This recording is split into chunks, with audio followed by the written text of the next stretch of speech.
Что касается ПАРЕ, раз мы подошли к этой теме, ПАСЕ по-русски будет.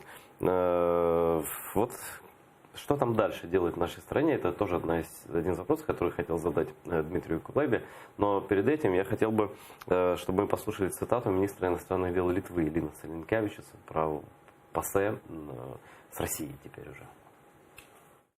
Я жалкую, що це повернення відбулось в той момент, коли не було жодного поліпшення в політиці цієї держави. Не було жодного жалю про те, що зроблено. Навпаки, незадовго до того почався процес паспортизації Донбасу, а також неприємне продовження історії з українськими військовими моряками, коли було заявлено, що рішення Міжнародного трибуналу для РФ не дійсне. Такий селективний підхід до міжнародного права – ще один доказ того, що не можна вірити державі, яка виконує лише ті вимоги, які їй підходять, а незручні просто відкидає. І саме в такому контексті повернення Росії до ПАРЄ виглядало, як на мене, особливо непродуктивно. Кажу про це з жалем, оскільки це негативно вплинуло на авторитет Ради Європи і довіру до цієї інституції. За минулий час моє бачення цієї ситуації не змінилось.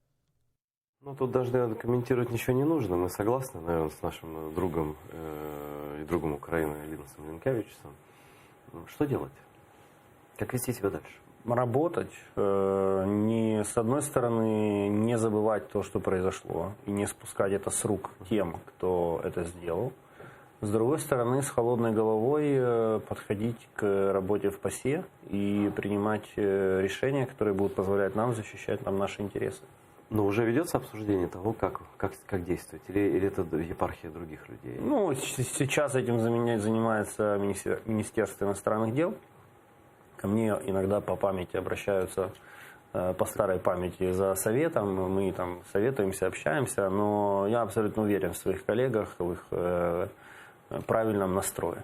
Ну, а поставим вопрос так, быть или не быть? Возвращаться или не возвращаться в зал? Я считаю, что на каком-то этапе нужно возвращаться. Вопрос только правильно выбрать этап. Момент. Нельзя заводить эту ситуацию в тупик бесконечного невозвращения. Все имеет свою динамику. Другой вопрос, как вернулся и что там делать. И, например, то, что делегация сейчас в октябре не поехала, это позволило достичь целого ряда целей, которые произвели впечатление на Ассамблею, на Совет Европы в целом, и, скажем так, мотивировало их на определенные шаги по попытке задобрить Украину. А можно конкретно, что они хотят сейчас сделать, чтобы мы вернулись? Смотри, что произошло? Когда наши отказались ехать, то глава ПАСЕ, госпожа Паске, вот как она кричала на каждом углу, что нельзя никогда безосновательно ограничивать права никакой делегации, это она делала, чтобы вернуть Россию. Понятно, да. Точно так же она абсолютно манипулятивным решением ограничила права украинской делегации, старой, которая формально еще числилась. Просто вот в наглую сманипулировав нормами регламента ПАСЕ. Потому что вот этот скрежет зубов и желание наказать Украину за неповиновение преобладало даже над здравым рассудком. Почему это произошло? Потому что они, по всем их расчетам, они считали, что Украине нечем ответить. Что Украина сделает какое-то заявление там и проглотит. А мы отозвали посла тогда, как произошло, отказались приглашать их наблюдать за украинскими выборами.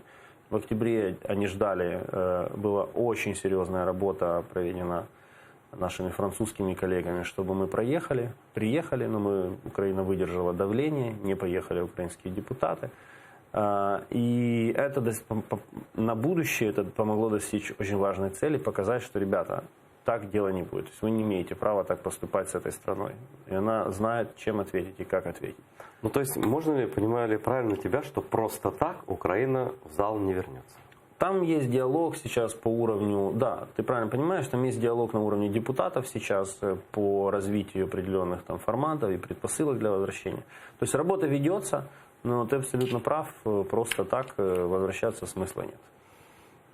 Как настроен президент на тему ПАСЕ? Интересуется он ей вообще? Один раз в разговоре с ним эта тема всплыла. Сейчас это вопрос именно парламента. То есть у парламента сейчас есть все возможности выстроить свою политику. Я не считаю, что сегодня это вопрос уровня президента. Когда речь шла о возвращении России в ПАСЕ, и мы понимали, что решения принимаются об этом на наивысшем уровне в Берлине, в Париже, да, то да, тогда вовлечение президента было важно. Если понадобится, донесем какую-то проблему до президента, и он примет решение. Но сейчас я не вижу острой необходимости в его вовлечении. Я считаю, что все можно решить на уровне парламента.